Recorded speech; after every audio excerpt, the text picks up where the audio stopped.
से हम अपना टॉपिक शुरू करते हैं टाइप्स ऑफ न्यूरॉन्स से। न्यूरॉन्स का कल हमने डिटेल से पढ़ा था लास्ट लेक्चर में। It is the structural and functional unit of nervous system. ये नर्वस सिस्टम का स्ट्रक्चरल और फंक्शनल यूनिट है। इसका हमने कल स्ट्रक्चर भी देखा था। आज हम टाइप्स देखेंगे। न्यूरॉन्स की 3 टाइप्स हैं। इसके फंक्शन के बेस पे इसकी 3 टाइप्स हैं, सेंसरी न्यूरॉन, मोटर न्यूरॉन और इंटर न्यूरॉन। इंटर न्यूरॉन को एसोसिएटिव न्यूरॉन और रिले न्यूरॉन भी कहते हैं। इन्हें क्यों कहते हैं एसोसिएटिव और रिले, हम आगे जाके बात करते हैं। इन टाइप्स को समझने के लिए हमें स्टिमुलस, रिसेप्टर्स और इफेक्टर्स का पता होना चाहिए। सबसे पहले स्टिमुलस। स्टिमुलस क्या होता है? स्टिमुलस का मतलब है चेंज। एनी चेंज, कोई भी हमारी बॉडी में चेंज आती है उसे स्टिमुलस कहते हैं। वो चेंज इंटरनल भी हो सकती है और एक्सटर्नल भी। अब कोई आपको बर्फ लगाता है, आपको वो महसूस होता है कि कोई ठंडी चीज़ है, डेट इज़ अ स्टिमुलस। अगर कोई गर्म चीज़ आपको लगाता है, आपको गर्म चीज़ महसूस होती है, वो भी एक स्टिमुलस है। इसी तरह से इंटरनल स्टिमुलस होते हैं, जैसे हमारा ब्लड प्रेशर हाई या लो हो जाता है, ग्लूकोज का लेवल हाई लो हो जाता है, वो इंटरनल स्टिमुलस हुए। अब रिसेप्टर्स क्या हैं? रिसेप्टर्स हमारी बॉडी के वो ऑर्गन्स हैं, वो हिस्से हैं जो स्टिमुलस को डिटेक्ट करते हैं।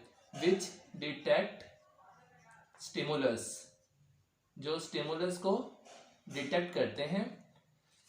लाइक हमारा ईयर, कान आवाज़ को सुनते हैं, नोज, आईज, हैंड्स, फिंगर्स, ये सारे जो हैं ये रिसेप्टर्स हैं। कोई भी चीज़ महसूस कर होती है तो इन्हीं से महसूस होती है। इफेक्टर्स क्या हैं? इफेक्टर्स वो हैं जो रिस्पॉन्स प्रोड्यूस करते हैं।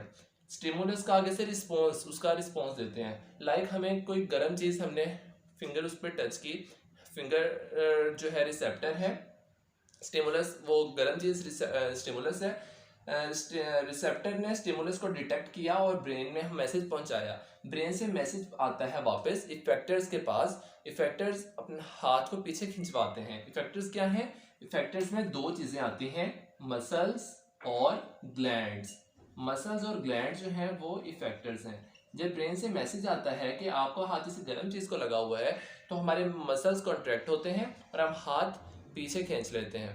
तो ये इफेक्टर्स हैं। स्टूडेंट्स ये देखिए, मैंने एक डायग्राम बनाई है आपको ये तीनों टाइप्स समझाने के लिए। ये देखिए, सबसे पहले मैंने यहाँ पे कैंडल बनाई है।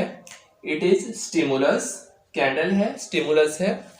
हमारी फिंगर ने कैंडल के फ्लेम को टच किया तो फिंगर जो है ये स्टिमुलस को डिटेक्ट कर रही है, तो ये हुआ रिसेप्टर। रिसेप्टर किसे कहते हैं? विच डिटेक्ट एनी स्टिमुलस। तो इसने स्टिमुलस को डिटेक्ट किया। अब यहां से मैसेज जाना है हमारे सेंट्रल नर्वस सिस्टम में। वो किसके थ्रू जाना है? न्यूरॉन्स के थ्रू। अब कौन सी न्यूरॉन्स हैं जो स्टिमुलस से मैसेज सेंट्रल नर्वस सिस्टम की तरफ लेकर जाती हैं?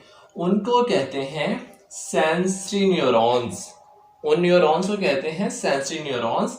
इसकी डेफिनेशन इस तरह से होगी, the neurons which carry nerve impulse from receptor to central nervous system. ये हमने एक ब्रेन बनाया है, सेंट्रल नर्वस सिस्टम। तो ऐसे न्यूरॉन्स जो स्टिमुलस को रिसेप्टर से ब्रेन की तरफ लेकर जाती हैं उसे कहते हैं सेंसरी न्यूरॉन्स। अब ब्रेन है, ब्रेन में भी बहुत सारी न्यूरॉन्स प्रेजेंट होती हैं। जो न्यूरॉन्स ब्रेन में प्रेजेंट होती हैं उन्हें कहते हैं इंटर न्यूरॉन्स। जैसे ये देखिए, ये वाली जो न्यूरॉन है ये ब्रेन में प्रेजेंट है, इसलिए हमने इसे इंटर न्यूरॉन कहा। अब ब्रेन के पास मैसेज आया है इसका कि फिंगर को कुछ गर्म फील हो रहा है। अब यहाँ से मैसेज वापस जाएगा इफेक्टर्स के पास ताकि एक्शन क्रिएट हो। अब इंटर न्यूरॉन्स आगे मोटर न्यूरॉन्स को मैसेज देते हैं। ये मोटर न्यूरॉन है, ये सेंट्रल नर्वस सिस्टम से मैसेज लेकर जाता है। कहाँ लेके जाता है? इफेक्टर्स के पास। इफेक्टर्स मैंने आपको बताया था मसल्स होते हैं। तो ये इंटर न्यूरॉन से इफेक्टर्स के पास जब मैसेज लेकर जाएगा तो ये मसल्स क्या करेंगे? हाथ को कॉन्ट्रैक्ट करवाएंगे, तो ये हाथ या कैंडल के फ्लेम से परे हट जाएगा। तो ये जो नर्व्स मैसेज लेकर आ रही हैं, इन नर्व्स को कहते हैं मोटर न्यूरॉन्स। इसकी डेफिनेशन कैसे होगी? The neurons which carry message from central nervous system to effectors. तो बच्चों इफेक्टर्स का भी आपको पता चल गया, तीनों टर्म्स का, सेंसरी न्यूरॉन, मोटर न्यूरॉन और इंटर न्यूरॉन का आपको पता चल गया। मैंने आपको बताया था इंटर न्यूरॉन को सेंसरी न्यूरॉन और एसोसिएटिव न्यूरॉन भी कहते हैं। वो इसलिए कहते हैं क्योंकि inter neurons are only present in brain, ये सिर्फ ब्रेन में प्रेजेंट होती हैं या स्पाइनल कॉर्ड में प्रेजेंट होती हैं। तो इसलिए इनको इंटर न्यूरॉन या एसोसिएटिव न्यूरॉन इसलिए कहते हैं क्योंकि ये सेंसरी न्यूरॉन और मोटर न्यूरॉन को आपस में कांटेक्ट करवाती हैं, इन दोनों को आपस में लिंक क्रिएट करवाती हैं, इसीलिए इनको रिलेट न्यूरॉन भी कहते हैं और एसोसिएटिव न्यूरॉन भी इसे ही कहते हैं। ये देखिए ये क्या था, अब बताएं।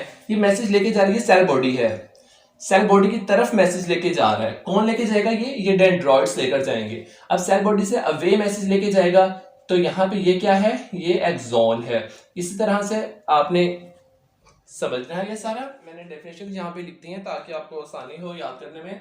Sensory neurons are those which transmit message from receptor to central nervous system. CNS का मतलब है सेंट्रल नर्वस सिस्टम। तो जो सेंट्रल नर्वस सिस्टम की तरफ मैसेज लेकर जाती हैं उन्हें कहते हैं sensory neurons. Motor neurons transmit message from central nervous system to effectors muscles. जो सेंट्रल नर्वस सिस्टम से इफेक्टर्स की तरफ मैसेज लेकर आती हैं उन्हें कहते हैं मोटर न्यूरॉन्स। और रिले न्यूरॉन्स या inter neurons are present in central nervous system. ये सिर्फ सेंट्रल नर्वस सिस्टम में प्रेजेंट होती हैं। इनकी डेफिनेशन सबसे आसान है, the neurons which are present in only central nervous system या ओनली इन ब्रेन और स्पाइनल कॉर्ड, तो उन्हें कहते हैं इंटर न्यूरॉन और रिले न्यूरॉन। इसका फंक्शन क्या है? इट एसोसिएट या इट कनेक्ट्स बोथ न्यूरॉन्स। ये सेंसरी और मोटर न्यूरॉन्स को आपस में कनेक्ट करवाती हैं।